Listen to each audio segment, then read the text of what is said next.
A few years back, I just survived the absolute worst week at work.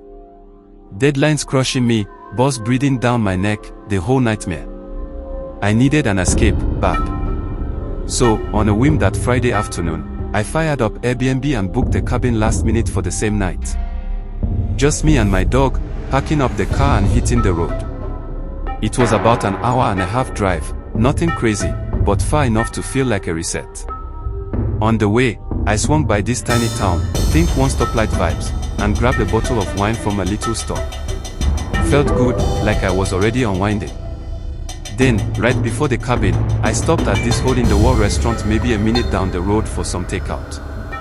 Small town charm all the way, friendly folks, but everyone knows everyone's business, you know. I rode up to the cabin around 7:45 p.m., just as the sun was dipping low enough to paint everything golden. The place was tucked way back on this gravel road, 5 minutes off the main highway, winding through thick woods.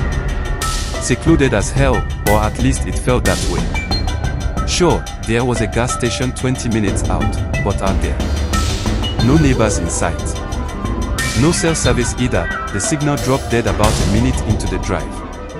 Honestly, I didn't mind, it was part of the appeal, forcing me to unplug and decompress. The reviews had raved about it: clean, updated bathroom, electricity, microwave, fridge, nothing fancy, but spotless. Big front porch for chilling, windows on every wall letting you peek out into the endless trees. The driveway snuck up from the back, ending right alongside the right of the cabin. Perfect setup. I got a fire going in the pit out front, cracked open that wine, and just existed. Me, the dog, the crackling flames. We hung out till around 11 or 11:30, then I doused the fire and headed inside. Bedtime, finally. Curled up in bed with the dog, scrolling mindlessly on my phone, offline mode, obviously. The pup kept backing up at random noises outside, rustles, snaps, the usual forest symphony. I brushed it off, wood's gonna wood, right. But about 45 minutes in, something shattered the quiet, a light knock at the door. My heart slammed into my stomach. Who the hell knocks on a secluded cabin door at midnight? I froze, pulse racing. No answer from me. Then, 30 seconds later, another soft knock. My brain went into overdrive. Is the place on fire? Did I miss some emergency? The owner can't call because no service. Maybe they sent someone. Panic mode, full throttle. The door was solid, locked tight, but there was a window right next to it on the porch. I flipped on the porch light, crept over, and peeked through. There he was, a guy, standing there. Didn't look like a monster or anything, maybe in his 30s, could have been buzzed. Not pounding or yelling, just there. The windows were these ancient, thin things, so I knew he'd hear me even with it closed. What do you want? I called out, trying to sound steady. He nodded toward the door, like he wanted me to open it and let him in. Why? I shot back, attitude creeping in now. Who the fuck does this guy think he is? For sex, he said, casual as hell. My mind exploded, what the actual fuck? Shock, fear, disgust, all at once. I blurted out, this is highly inappropriate, and you need to leave right now. I have a GPS cell phone and will call the police immediately. I didn't have some fancy satellite phone. But I'm quick on my feet in a crisis, and I hoped it'd spook him. It did. He turned on his heel and bolted off the porch. The cabin was basically one big open room, so I dove back into bed, heart hammering like a drum. What if he comes back with a gun? Tools to break in.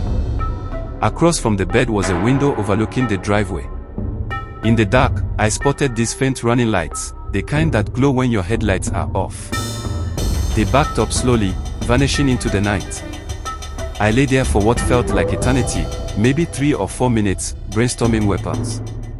It was peak COVID times, so I had rubbing alcohol and a lighter on the nightstand.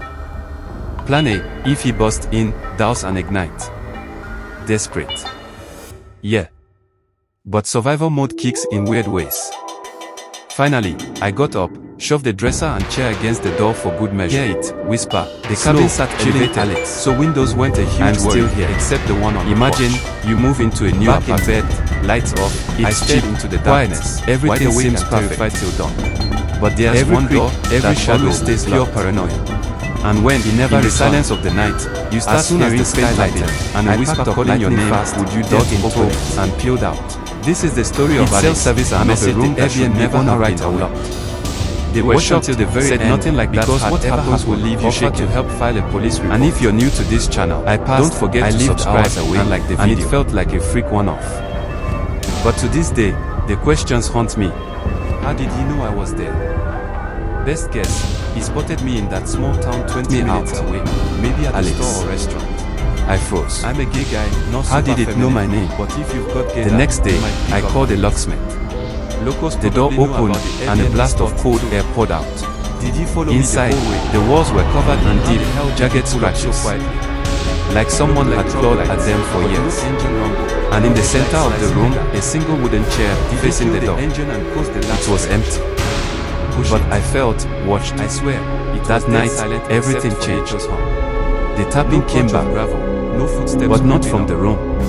It came from the walls, the ceiling, surrounding me. Then came the voices, dozens of them, whispering my name. I grabbed the knife and screamed, "Leave me alone," and just